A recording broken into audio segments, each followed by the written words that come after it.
To start this job, you want to make sure you take your battery loose on your mower.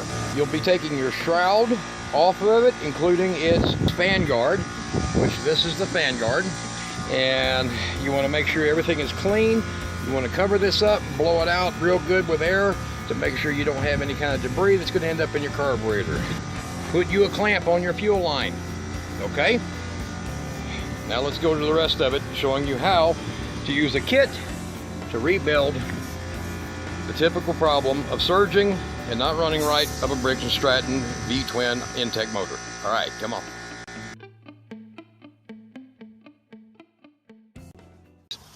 This is not a metric motor. So these are 5/16 head screws, although I'm sure you can use metric tools on it. And remove this first, your cover second. There is a screw right here in the top of this air filter housing that has to come out. It is just a little small quarter drive or flathead screw. You'll take out all your screws that hold it here all the way around, and you'll find that there's some of them back here in the back. You'll have to use a regular wrench to get to, likely. And at this time, you should order your spark plugs, get your fuel pump and new air filter, which is what I've done here. Got this, got all my plugs, and do a complete service on it while you're at it.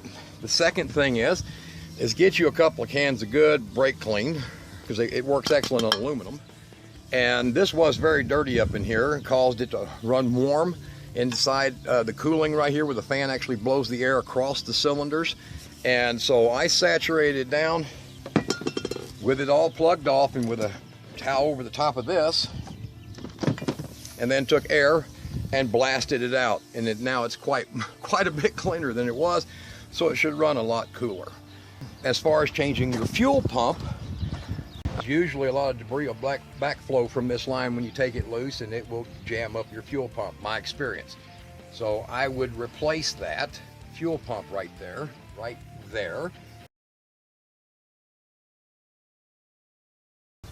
All you need is a pair of small vice grips like these needle nose, pinch the fuel line, and then these are 3/8 inch, and everything just pretty simple, self-explanatory on the fuel pump.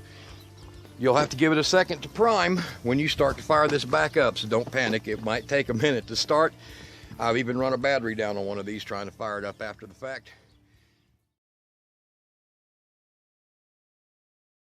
It is a 22 horse Intek motor.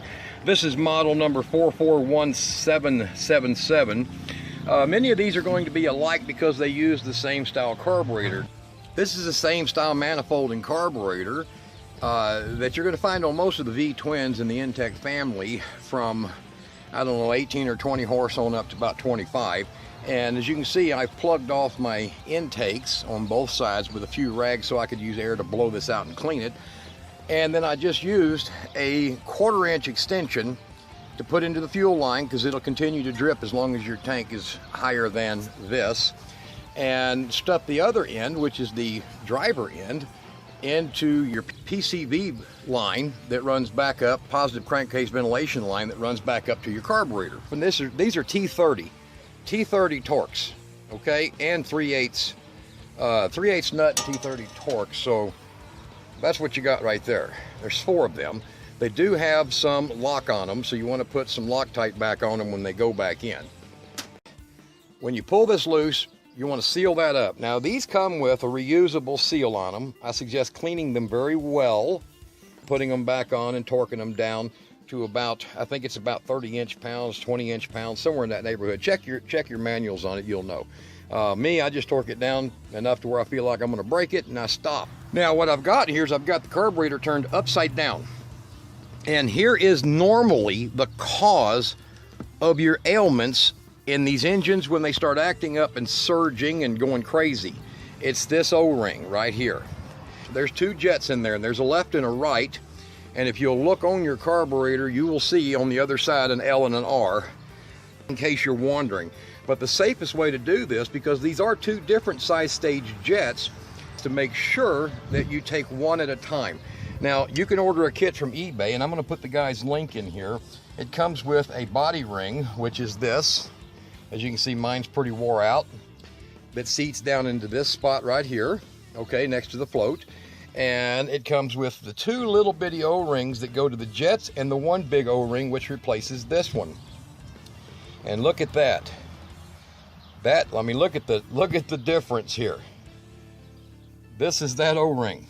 That's years of gasoline going through it. As you can see, they just went to hell. Look how big that thing is. It was mashed all up in there. That's the one that belongs in there. So I'll get you this guy's information right here. You're going to be looking for this on eBay. He free ships, he gets them to you quick, and pretty crafty guy. All right, and you're going to remove your fuel bowl, which has the shut off on it, so that activates, pulls the plunger down, allows the fuel to flow. So whenever you're not powered, it springs back up and shuts the fuel off, and it pushes this little plunger right here. However, if this plunger is allowing fuel to get sucked in around it instead of going through it like it's supposed to, you know, through the hole there, there's where your problems are, and she'll surge and hunt like she can't find her RPMs, and that's your issue. All right, back to the carburetor. Now what we've got to do is you've got to use some very fine tools, very fine point tools, to get and work on these jets. And now what I'm going to do is I'm going to pull the jets out one at a time, and you'll see, look at this, they just slop around in there. That O-ring is supposed to hold these in there, and that jet is loose. This one's still tight, this side is very loose. All right, now very, very carefully, you're going to take a needle or a very sharp little probe tool like one of these, and you're going to carefully lift one at a time out. Do not remove both, because you're going to put one back at a time. Being that these jets are literally a 30th of a millimeter difference, it's very hard to tell with the eye, even though if you was to get a microscope, you can probably see some numbers on it. I don't know if you can see them with this camera, but there are numbers on them, and it's very hard to see, but you can see that O-ring is quite flat. We're going to replace that, pull the other one out after installing this one back, and replace that, and then backwards procedure on replacing the O-rings. It's not a hard thing to do. You're just going to flip this carburetor upside down. Everything's right in front of you. Do like I do, put you a nice large rag or t-shirt or something down here underneath to where your parts can go and you're not going to lose them. And especially this kind of stuff, very hard to get. Each one of these is about $15. If you lose it, don't lose it. All right, now I've got the second one. Let's see, hold it up here so you can see it. I've got the second one completely done. This one here is now installed. There's the 2. Let's see if I can get in there without the shadow here. There's the second one. Now what I'm going to do is I'm going to take that and I'm going to put it on the end of my tool, as you see here, just like that. And let me get this where I can hold it.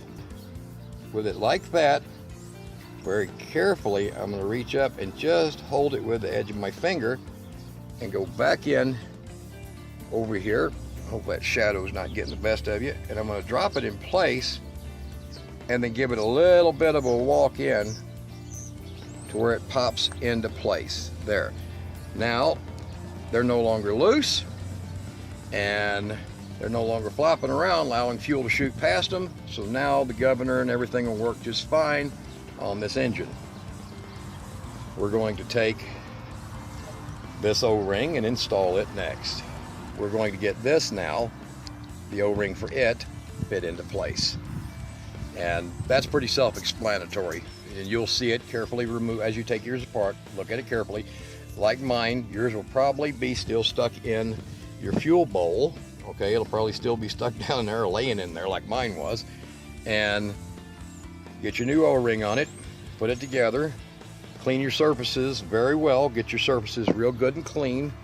Do not use carburetor cleaner. I would suggest using a Q-tip and just wiping it out with a little bit of WD-40 or something, but I wouldn't use carburetor cleaner because it'll affect your new O-rings. Don't get it in them, and go from there. All right, now the easy way to reinstall this in reverse is, remember, you have your wires for your fuel shutoff. This is a fuel shutoff solenoid plug, and you have your wires for that. Some of yours might differ. They might be a different angle for that solenoid, but pretty much the same thing is the reverse of it, removal. The reverse of removal. So what I've done is I've installed that inside. You can see the O-ring around it, and that O-ring is going to sit on this surface. It doesn't go inside it, it sits on the surface, okay? That is to keep you from having flooding from your fuel bowl being full. And that's its purpose. Whenever it's flooding, that's when it starts doing this crazy bouncing and surging. As far as the needles and needle seats in these, they last a very long time. Before you do your O-rings, if you want to spray it out with carburetor cleaner, do it, but use some air behind it to make sure you dry it quickly so it doesn't affect your O-rings. And one of the quick things to do is, if you want to keep your O-rings, you can basically hit it with a little WD-40 afterwards and then blow air on it again, and that will preserve your O-rings. It'll erase the carburetor cleaner effect on it and neutralize it. So a little WD-40 goes a long ways on cleaning these off after you've gotten your varnish and all the other things cleaned off of your carburetor. So let's roll with it. That's how it goes back, right on top. Now, a quick little suggestion before you put all this back together, other than putting some rags in your intakes, lean it forward, hook your governor on. Your governor arm is right here. This is your governor arm right here, and you're going to hook onto it. Do not remove it from this side of the carburetor.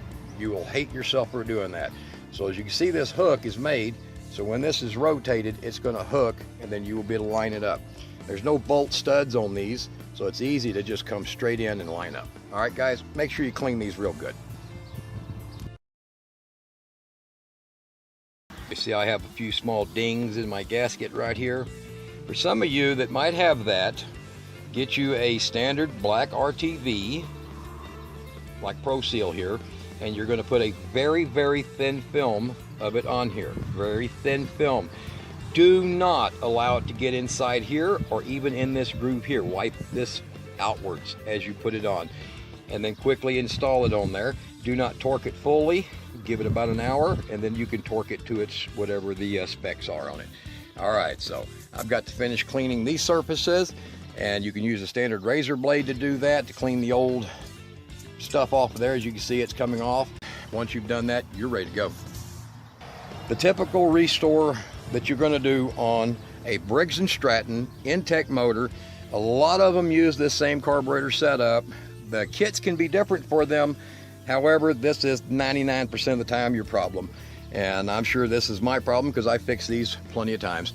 And just be sure you don't forget your governor, because if you do, she certainly won't run right. All right, guys, do it yourself, save you money.